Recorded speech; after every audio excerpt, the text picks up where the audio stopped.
Welcome to this very special episode where we host wonderful female leaders from the insurance industry to commemorate Women's Day. It is so good to have you here, Mina, Caroline, and Tanya. Welcome to the show. Welcome, Thank you for everybody. having us. So can I just request you all to have a quick one-liner introductions of yourself? We'll start with you, Mina.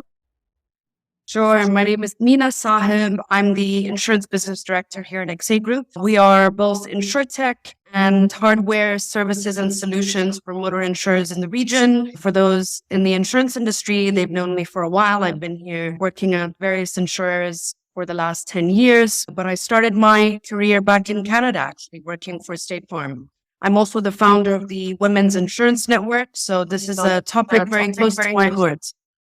So Very good. I'm happy to be here today. great to have you. Caroline, maybe we can start with you next.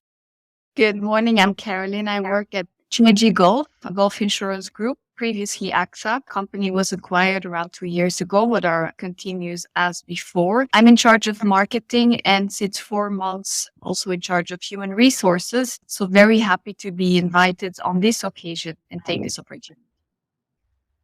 Welcome. Welcome. And last but not least, Tanya, can we have an intro from yourself, please? My name is Tanja. I'm Chief Strategy Officer at Bertrand, and we are an Insurtech that specializes in helping insurers and insurance brokers digitize their workflows. And I'm super excited to be here today to commemorate women in insurance. Awesome. Very good. Great to have you. Perfect. So I'll just start off with a question for all the panelists and just draw you in one by one. So this is what's inspired you to pursue a career in the insurance industry? We are always curious to know from an FS Brew perspective. So maybe we'll start off with Tanya this time. That's a great question. I guess you could say that I stumbled into the insurance industry. I was wrapping up my MBA in finance actually at Wharton in the US, and MetLife came to campus. They had just recently launched a new leadership development program. They actually went international overnight when they purchased the business from AIG called Alico, and they just didn't have the succession plan in hand in order to run those markets. So the opportunity was to be with MetLife for 5 years, rotate through different senior positions across the globe, and then roll out and either run a function or a country. And I was very drawn to the acceleration of a career as well as a global career in itself. So at that time, insurance maybe mattered a little less, nor did I know much about it. But then once I got my hands on it, obviously things started rolling from there. And I've been in the industry for more than a decade now. So I think once you're in, it's hard to get out. So. Yeah, absolutely. Maybe next you. Yes. So when I was studying, I think insurance was probably the last of my options. Just like Tanya, I stumbled in the insurance industry a bit by chance. It was like an internship in the company that back then, 20 years ago, was called AXA in Belgium. And I never left, basically. I had the opportunity to work with great leaders. I had the opportunity to work in different continents. And I think the industry itself and the purpose of it has always kept me inspired. There's just still so much to do. There's so many customers to still be convinced about the importance of insurance. And that's part of the reason I stick around. For sure. Yeah, that's great. Mina? Yeah, I was just going to say, listening to Tanya and Caroline's stories, I don't know if anybody chooses to be in insurance, to be honest with you. I think we all stumble into it. I also graduated from university political science. I wanted to be a civil servant in Canada, and it was just really tough to get in there. So I said, you know what, let me do insurance. I had an offer from State Farm. They were willing to train graduates at the time. And I joined State Farm, and I said to myself, I'll do this for a year, and then I'll give the civil service exams another try next year. And I just ended up staying with them for almost 6 years in Canada. Started off in claims, started off in property, and then personal accident benefits. And then coming from Middle Eastern heritage, I wanted to try something different, which brought me here to the Gulf. So here I am. Perfect. I think all three of you had some rather large international names as a starting point, right? All right. Vidya, your next question. No, absolutely. No, I think Anna mentioned, does anyone choose it? That we actually stumbled upon few actuaries who have chosen insurance as their choice of career. So there are some insurance geeks out there. But on to the really topic that we set this whole panel up really is around the whole inclusion and gender diversity conversation that's happening quite rightfully so in our industry and in wider different sectors as well. Now, we wanted to reach out to the leaders like yourselves to understand a bit more of the challenges that we have within our industries. So tell us some of the challenges you have faced as a woman in a leadership position in the insurance industry. And potentially we will start off with Caroline, and then we can have the rest of you come in as well. Caroline, if you can start off on the challenges you have faced. Yeah, I think I can speak more about the challenges I had linked to my age rather than my gender. I think I was lucky enough to land in a company where gender was just never a topic. And you spoke about it, Ranjit. We entered into an insurance company, which was a big name, global perspective, where the topic of diversity was tackled quite early on. And we as female leaders actually had a lot of opportunities. However, I started at age 21. I was very ambitious, and I think I had more boundaries linked to my age and my kind of energy. And being credible at a certain age, maybe as a woman, I think it was more linked to the fact that you're young and don't necessarily have the maturity required. So there I had more boundaries than really the gender. I think if you look at it from a geographic perspective, probably UAE, the markets we're in right now, have probably been the most diverse I've ever worked in. I previously worked in Mexico, bit more of a macho culture, I would say. So there were more challenges, but again, that was more linked to the culture rather than the industry. Here in the current circumstances, we have an executive committee that is completely balanced. We have 50% men and 50% women. Our CFO is even a woman. We have our head of employee business benefits who is a woman. So we really strive towards a good gender balance. And I've been fortunate to always be able to ride on that wave. Perfect. Wonderful. Wonderful. Well, maybe we can ask like Mina as well. What are the challenges you have faced maybe early on or even now? Yeah, I think the challenges increase as you go higher up the ladder. I definitely experienced a lot of challenges. When you're in a room, you're the only woman. Obviously, here in the Middle East, less women in our industry, especially in senior roles. And I've been very lucky to have some incredible mentors actually at the companies I've worked at who really helped support me in these roles. But you're not necessarily going to get that kind of support from others in the room. And not a lot. So you see the challenges, people interrupting you when you want to speak, or not even allowing you to speak, or maybe dismissing what you're saying. Not a lot. And I see it also happening to other women in meetings and certain business environments. So there are definitely a lot of challenges, but I think it's one of the reasons actually I started up this Women in Insurance Network is because I can get into that a little bit later, but really, it's about supporting each other in the spaces that you're at. So I think it becomes a little bit important to be a little bit stronger and not fear voicing your views or not fear stepping up.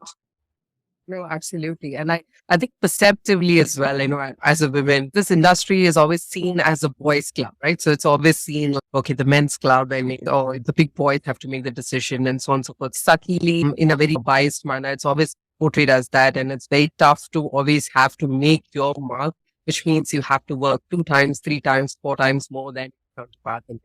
So there's a lot of those challenges to navigate. And like you rightly said, Mina, maybe it's a lot more also of the cultural context that we are in the Middle East, and that adds on as a layer as well. Maybe Tanja, if there is anything that you want to add on to this?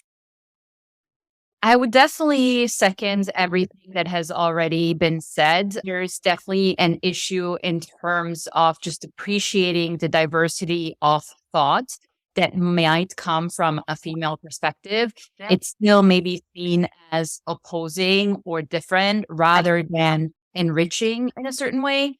I read this really staggering statistic that most women are 1.5 times more likely to leave a company because it doesn't provide the level of diversity, equality, and inclusion that they would like to see.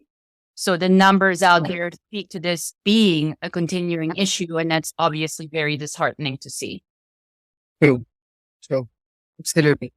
Yep. I think some very valid points. The next question is a bit, I want to add to that question a little bit because of what I've heard. Now, being senior leaders in your respective organizations, you do have a certain vantage point to change some of these things and those issues that you've highlighted. Have you done some of sort of these actions to advance gender diversity, or do you feel that there are certain things which have to be done by the corporates that you work in terms of advancing gender diversity and inclusion in the workplace? So it's a bit of a broad question. Probably I'll start with Mina and go down to the rest of the panelists. Yeah, I think diversity and inclusion as a concept is relatively new for the Middle East. It's not something that you see even being discussed about. Companies that I've worked for over in Canada, we were discussing D&I 15 years ago. So it's definitely something new to the region, but much needed. And because of that, you want to see any kind of, if you want, grassroots developments or grassroots organizing that takes places in these companies that are relevant here. And whether you're talking about your startup Insurtech or your multinational insurer, you want to always, as a leader who believes in diversity and inclusion for women, especially, want to participate and encourage the participation of women.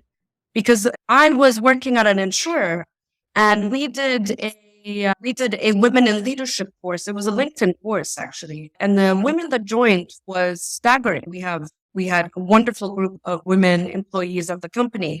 And interestingly enough, they nominated me to lead the workshop. And I thought that was very interesting. The reason why they nominated me, they said to me, is because they felt I was more vocal than they were, which is probably true. But I recognized that actually some of these women were incredibly accomplished, incredibly competent. It's also cultural, right? They don't want to be the visible ones in the office. They're okay to come in, do exceptional work, and go home. And visibility was something we talked about a lot in these workshops. And you guys know this, I speak on technology events and automotive events, and I've been in the industry for a while. And even within my workspace, I'm happy to be visible. I'm happy to be vocal. But this is also because culturally I grew up in the West, and that's much more accepted in those environments. So I think really it's up to a couple of leaders to really help drive women's participation in whatever workshops, be it within the company or outside the company. And as I was saying a little earlier, it's one of the reasons why I started the Women in Insurance Network, because I wanted to give a space for women in an industry that is very male-centric and male-dominated, a space where they felt comfortable to come, network, and really learn from each other and build mentors within the industry itself. So even if you don't have mentors where you are, you can build those mentors outside your workplace as well. Perfect. No, I think you mentioned a few strategies and actions that you've seen and you're personally driven. Caroline, maybe if you want to add on to a few things that you've seen or you've actually driven to advance gender diversity and inclusion in the workplace. Yeah, again, my testimony comes from a company that's more Western. So I think we've been less exposed to the, let's say, the context, the cultural context. Our company has always really pushed to make sure that women get opportunities at all levels. What we're doing here in the organization is a big focus on flexibility. I think we have to acknowledge that because of the role that women have at home and their role as mothers, there are sometimes challenges when it comes to work-life balance, organization, and that should never be a reason not to get opportunities, because we know that women, even if they work at home after they've done their household duties, let's call it like that, they will double down on the work. So there is an opportunity, I think, for organizations to create that environment of flexibility for women, but also for men, this being said. I don't think it should only be focused on women, because if you look at the new generations, they require flexibility regardless of their gender. Yeah. No, you're absolutely right. I think the whole concept of gender itself is going through a little bit of a question with the new generation. Yeah, absolutely. Tanya, any points to add on that? Especially from a technology perspective, there's always this complaint that there's a bro culture in the tech world, especially when I was in the US. I heard that. Is that the same in the Middle East as per your experience? Absolutely. Unfortunately, and maybe even more so than in the West, I'm actually very committed to supporting women in the workplace in general. And I think there is different ways that you can go about it. One is more formal and one is more informal. So from a formal perspective, as a manager, all things equal, I will always hire a woman and I will really take my time to understand what drives her productivity and her motivation and what her strengths are. And I will give her opportunities that will make her shine. So if I work with somebody who's very good at creating strategic projects, I will assign them strategic projects and I will make sure that they present it to the full company once they're done. So they can actually really share this knowledge and really show off in a way where they're best at.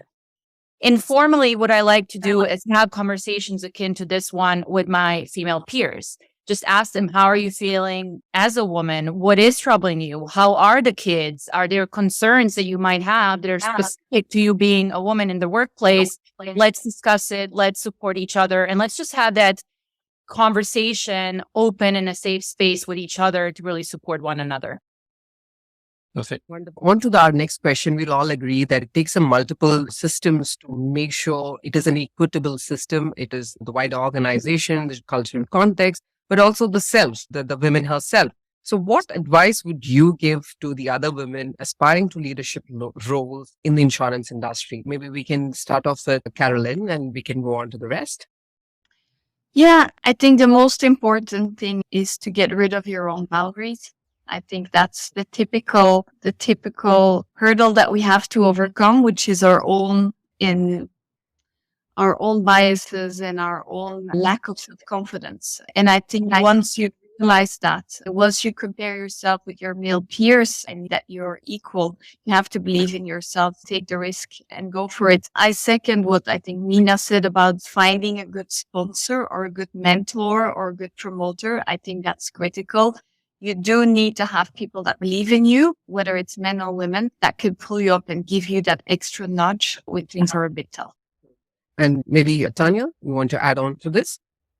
I would just simply say that women should align themselves with other super women. At the end of the day, no one is going to be able to support you better than someone who walked a mile in your shoes. And the more women that support one another, the stronger the community becomes overall and the higher the female corporate representation becomes as well. So I think we all need to play a role in shaping the future of this topic. Okay. Mina? I'm going to take that even a step further than what Tanya's saying. I'm going to ask the men to support the women because while Tanya's completely right, we're always in it together as sisters. Really, it's the mental talk that we want to start. When actually all of my mentors have been men, and they have been the ones that really believed in me and really helped pull me into those big brother meetings, right? Where I was sitting there, the only woman. And this is where I think it becomes important for men to really pull out their horn to help women get in there.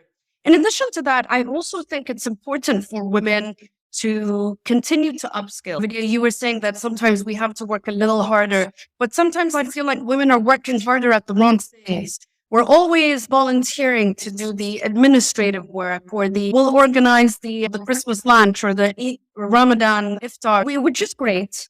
However, I also think we should be the ones to be volunteering for the interesting leadership projects and the new technology initiative taking place or the new transformation initiative taking place, because that's where you will begin to learn skills and you're building a meritocracy, right, where you're working. So people will start to not see you as a woman, but see you as an active participant in the changes happening in the company. And during COVID, I've been in insurance and in leadership for many years, but during COVID, I decided to do my PMP and do a mini master MBA in digital insurance. And these are skills that I'm able to keep leveraging to keep myself as a competent participant in my role, in my job.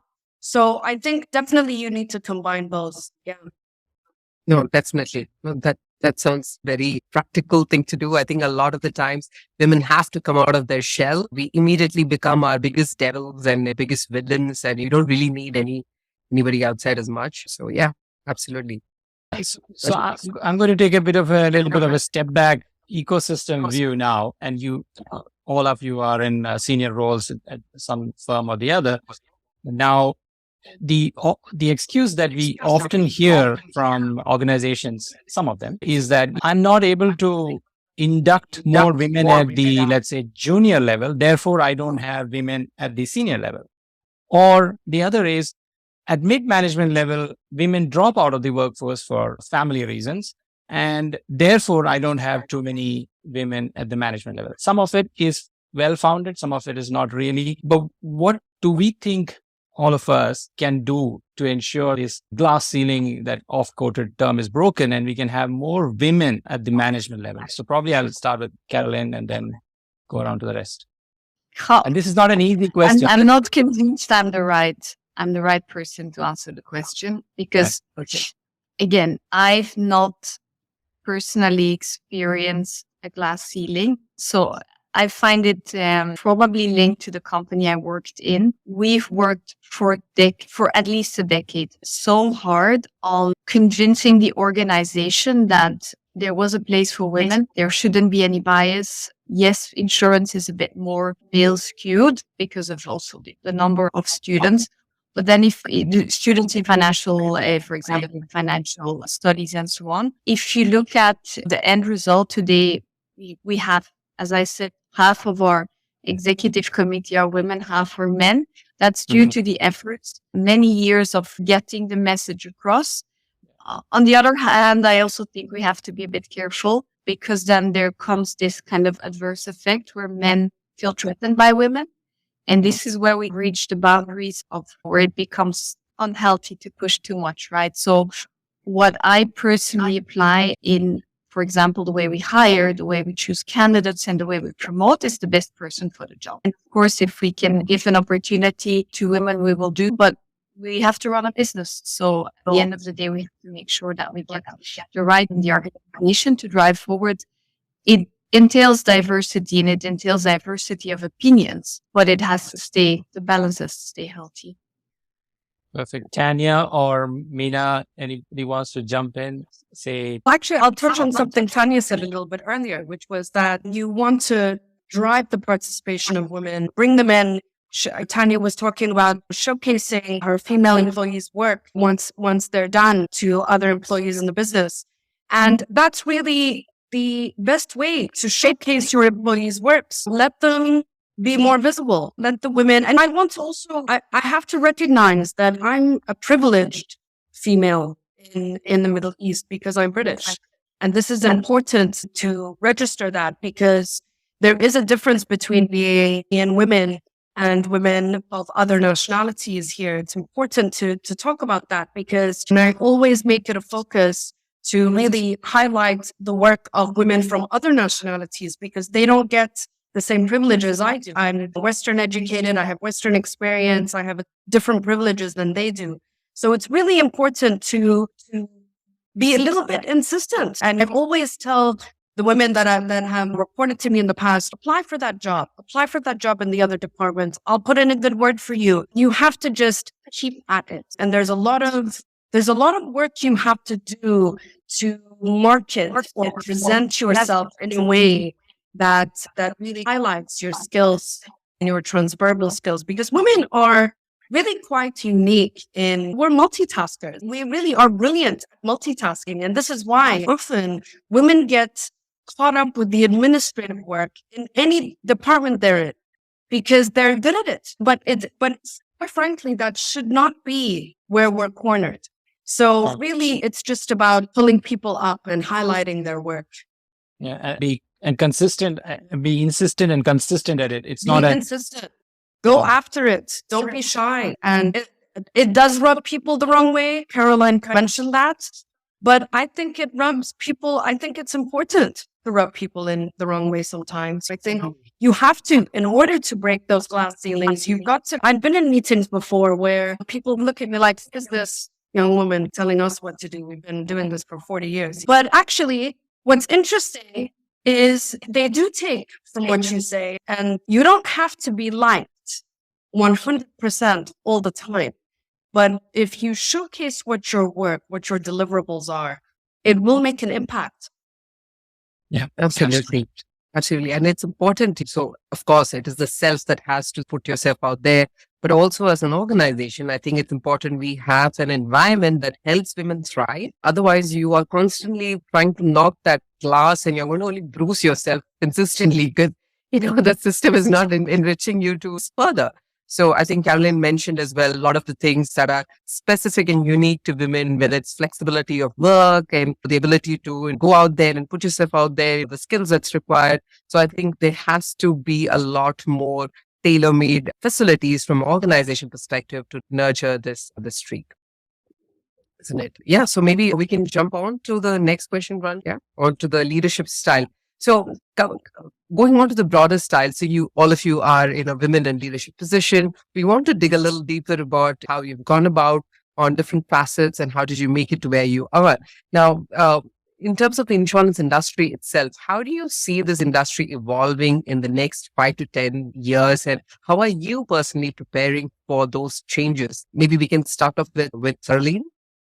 Yeah, the evolution I'm seeing. So first of all, I'm not even going to mention the revolution that GPT has generated. I'm going to more focus on the overall change in consumer behavior. I think our industry is one for up until Generation X, and everything that comes after, they're just not going to buy it anymore because their behavior is really changing. Their expectations are changing. They're not going to live the way we live. They're not going to own the way we own. They're not going to work the way we work. So this shift in way of looking at the world will push the insurance industry forward. So this is one trend for sure. It will be protection on the go. It will not be buy your motor insurance. I'm quite convinced of that one. The other topic is data. We can speak about it for hours. Data is the core of this is the fuel of our industry, right? Without data, there is no way for us to do anything. I think our capacities and the work that our actuaries, data scientists are doing will probably be enhanced through AI. I think we're only at the starting point. So I think there is an amazing opportunity and revolution to be able to better offer customers what they need when they need it. Yeah, perfect. Yeah, this is the time of Chat GPT and all those kind of fancy things. Yeah, you have a good point on AI. Absolutely. Absolutely. Yeah, maybe you want to chip in on that? I think Caroline hit the two most important things that are happening today. And really, we're seeing this shift in technology. Insurers are a little bit slow to get on the bandwagon. It's really where both men and women need to make sure that they're prepared, because what will happen is we're going to start to see the more progressive insurers who have adopted a lot of technology and digital solutions start to become stronger amongst their peers. So I really think it's up to employees to just make sure that they have the right skills. There's you don't have to take a course. There's so much incredible reading. YouTube, LinkedIn, there's incredible books out there that you can learn to at least understand it conceptually. Yeah.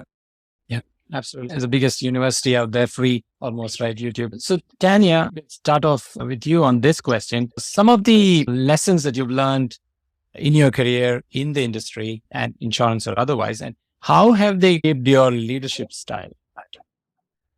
That's a great question. I could talk about it for hours, but one thing that I would single out that's maybe not even gender related is just to remember that careers, especially nowadays, are super fluid.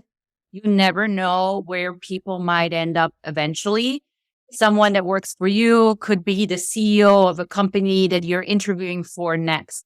So my advice in general is just to treat everyone with kindness, respect, and professionalism, because you never know what the future will bring in this highly fluid labor market and the rise of lots of startups and technology companies.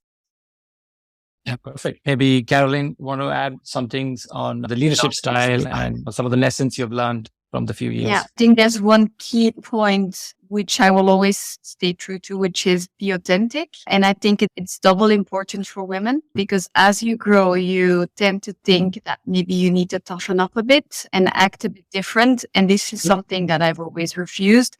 I've had amazing female leaders that I really looked up to, but that I saw being unnecessarily tough and put aside their personalities. And I always found that very sad. So I make it a point to be myself. There is only one version of me anywhere I am. Yeah, well, that's a very good point. You've seen Hillary Clinton wearing pantsuits just to be perceived as tougher in that kind of an atmosphere. And I think we men are pretty guilty of forcing women into that corner. So I think there's a lot we need to learn from there. Mina, you want to add something on the leadership style and what you've learned? So I think managing many different levels of employees in the past, I think it's really important to empower people. You have to let them take the lead. And you also have to be the right role model for them, right? You have to be okay with getting your hands a little dirty as a leader and getting in there and showing them how it's done. It makes no sense to sit back and just give them a list of tasks to do. You want to really empower them to become the leaders after you're gone. And I think a lot of leaders globally, I'm not just going to say in this region, are a little threatened to give the keys of knowledge to their team or empower them a little bit. And I think one thing that I definitely see in this region is people have a lot of fear, right? There's a lot of fear to make a mistake. There's a lot of fear that they make a decision and then they're being held accountable for it. Let them make the mistake. They're never going to learn if they don't make a mistake. And one of my biggest lessons in my leadership roles is that sometimes I'm wrong. And I have been corrected. I have been taught to do things a different way. There is never one way to do anything. So actually, that's something that has really nourished me as a person, is to listen to my team and to really allow them to become leaders of their own. And that has been so empowering for some of especially the women, and not just the women, but even some of the men in my teams in the past. And I see them today in the roles that they're at.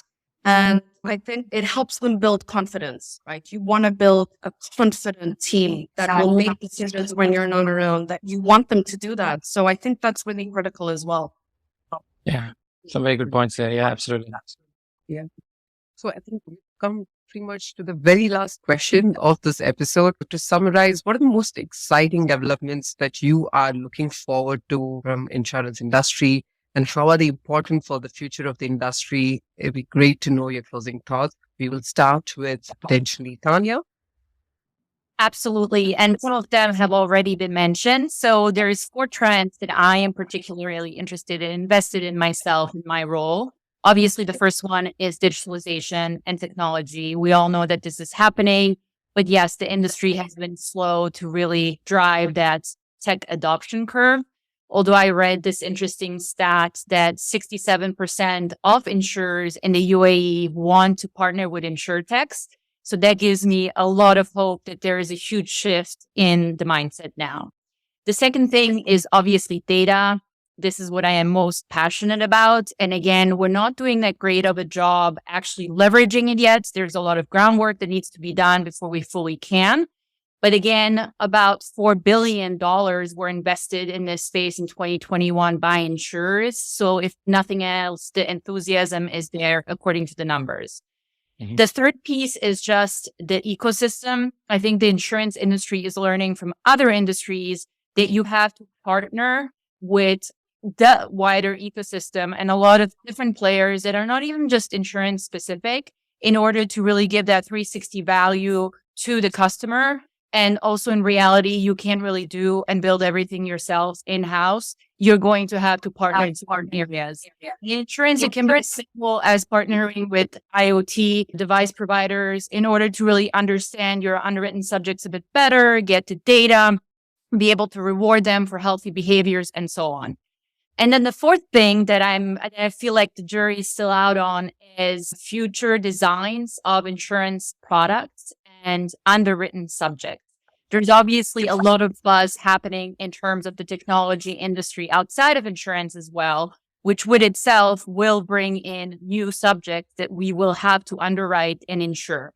So I'm thinking like, how do you underwrite and assign a premium amount to a 3D building that was printed somewhere in a massive machine, or non-fungible tokens and other virtual objects, or virtual identity. How do you ensure people against identity loss? These are all things that are new and exciting and will really be driving innovation in that way in the years to come, in my opinion. Exciting. Maybe we can have Caroline come in here. What to add, Tanja? I think, of course, she ticked all the boxes. She summed it up brilliantly. I'll just compliment that again. I think it's going to be interesting to see future generations' expectations. And I think the big challenge for us, as I said, I started in this industry 20 years ago, trying to get consumers to like insurance. I think there will be a day where people actually see why it's important, but I think change is in us as well, in the insurance. And how do we make what we offer more relevant, bespoke, more easy to access, and more transparent? And this trend, I will continue to strive in this industry until it's done. Brilliant. Mina, Yeah, I think Tanja touched everything, all of the shifts that are happening today. And within all those points that she raised, there are obviously a lot of kind of sub-points that will also be a focus, right? Why is data so important to develop new products, to be able to underwrite differently, to be able to understand claims loss ratios differently? I mean, we are in an industry that is sitting on so much data. And I guarantee you that 95% of the data that we sit on is not even used. And it's unfortunate because the whole premise of underwriting, of actuarial science, is to use that data to help understand your risks better. I think we'll also start to see a shift with a lot of insurers really look at data cleaning organizations or data management vendors, really look to them for help, because it's something that they don't know what to do with all this data that they have. The first step they'll want to do is to make sense of it. So to clean it, to organize it, to set it up. And then you can build these amazing products that Tanja is talking about. Embedded products, you might want to look at partnering with a lot of online distributors on how you can start building products to strategize your growth as a business. So I think you will see that on a more or Middle Eastern sphere. I think you will see, it'll be unfortunate and fortunate to some, but you will see the drowning out of the old school traditional insurers. I don't think they have a lot left in this market. And you're starting to see that with a lot of the mergers and acquisitions that have taken place in the market over the past couple of years. And really, this should really be the red flag for a lot of insurers that are not taking those steps or that are not complying to. The regulator is really trying to push insurers to start thinking about digitalization. So I think you'll see that shift as well. So this is why I reiterated a lot in my answers today, the importance for employees to maintain their knowledge on what's happening in the digital economies, to make sure that whilst those guys might be drowned out, you don't. Yeah. These are definitely exciting times with a lot of changes happening both regulatorily and societally as well. Yeah, some great points there. I think probably we can, it's a logical point to bring it to a closure. This was a great panel. I think I learned personally a lot from all of you. So this was fantastic. Kudos to you, Ranjit, to be on this, right? So we need men like you to join the conversation, really. I thoroughly enjoyed it. Awesome. Great to have you all here. It was just wonderful to have this conversation. It was open. It was something I hope the industry benefits from hearing from you guys. Thank you very much for being on the panel. Thank you so much for the opportunity. Thank you, everyone. Thank you. Have a good rest of the day. Happy Women's Day. Yes.